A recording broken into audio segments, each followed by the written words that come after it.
Over the last week, I've learned a lot about what makes clients hire or not hire freelancers, and I want to share those insights with you.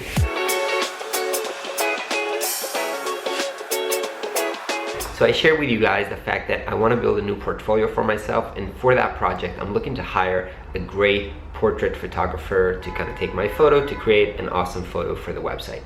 Now, I don't know personally many great photographers, and I haven't actually went through the process of getting my photo taken professionally, so I'm not sure about how much it should cost, I'm not sure about the process, and I'm not sure who to work with.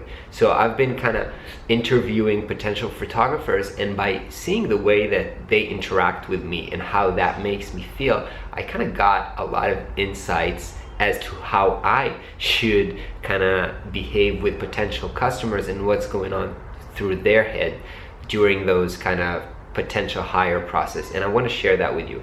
So I've asked for recommendations from my friends on Facebook and got like portfolios of 30 really good photographers. I've been going through all of them, a lot of them, and I came to kind of narrow it down for 4 photographers that I really like and I would love to work with them. And then I was kind of reaching out to them on email. I told them, hey guys, I want to do a photo shoot for my new website. Not sure about what's the process, not sure how much it should cost. Are you available for this kind of project next week?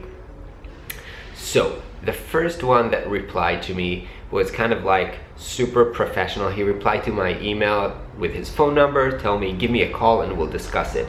I gave him a call, we talked about this. I told him that I'm not sure if this should be like a studio shot or a shot at some location, but I'm not sure at which location. I don't want to do it in my home office. And he kind of, during the talk, tried to convince me to do it at his studio, and perhaps if I find a cool location, but I will have to find it around his studio, then he would do it at a little bit extra. He gave me a price for it. It was around, I think, $300, something like that. And actually at the end of the conversation, I was pretty happy. He sounded pretty professional, he sounded nice, and I said, okay, if none of the other 3 are better, I'm probably gonna go with him because I feel confident about it. Second person that I talked to was actually a photographer which I liked his portfolio better, and he looks cooler, so I actually wanted to work with him more.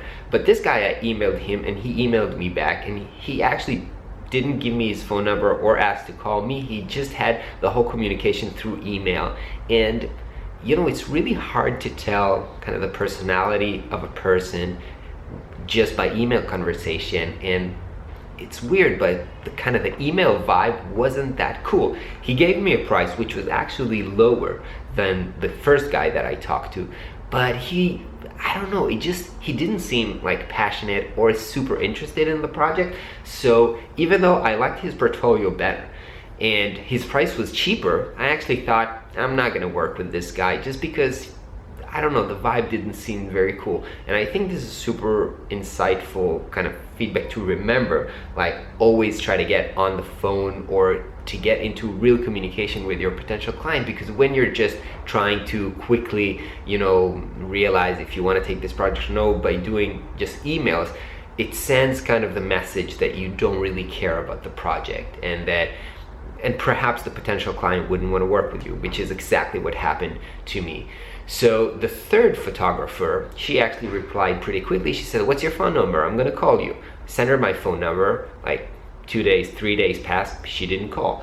Then after 3 days, she was like, yeah, I'm so busy, I'm sorry, I'm gonna call you soon. Still, it's been like more than a week, she haven't called.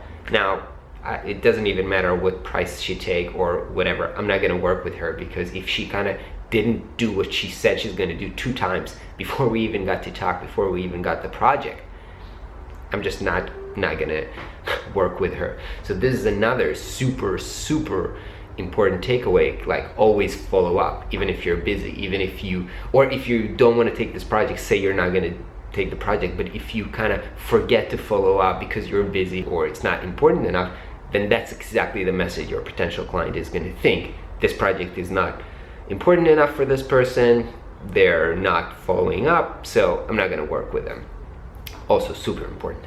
And the first person that I contacted, she's actually, I think perhaps she's the most talented, and I think she's also like the most busiest, because I've been like looking at her social profiles and see that every day she's like at a huge fashion production. And actually she also said, yeah, sure, let's talk on the phone, but it took like 3 days of like texting one another, because she was always working, like super busy. But eventually she did call me back and was super nice on the phone.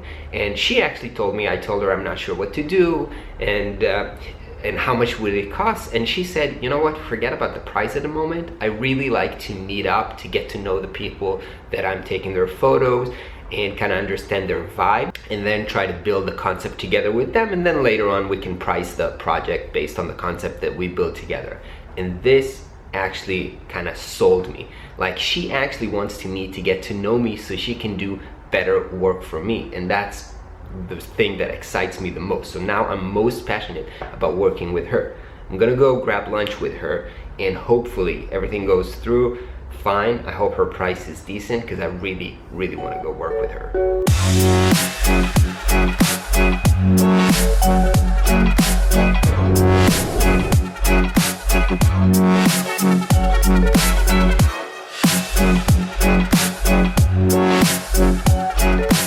Well, that meeting was so good. I think I've not only found like the perfect photographer for the project, I've also actually made a new friend, which is awesome. Katya was so nice and so cool. She came with some ideas. She kind of brainstormed some ideas for the photo shoot, and we thought about them together, and she actually suggested a great location, which I fell in love with. So I think we have a great idea for the photo shoot next week. So yeah, obviously I've closed the deal with her and I'm gonna work with her.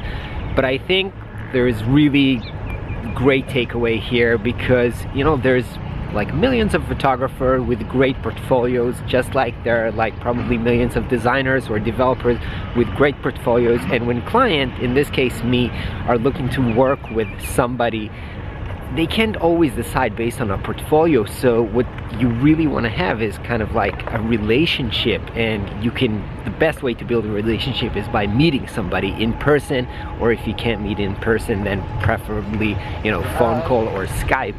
But don't just leave that to emails, because you can't really build a relationship over email.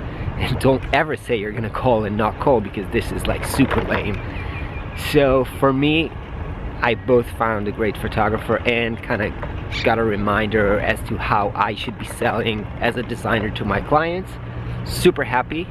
Also had a productive day at my client's office, and I'm heading right now to pick Tommy from the kindergarten. So overall, great day. Hope you guys had a great day as well, and I'll catch you tomorrow.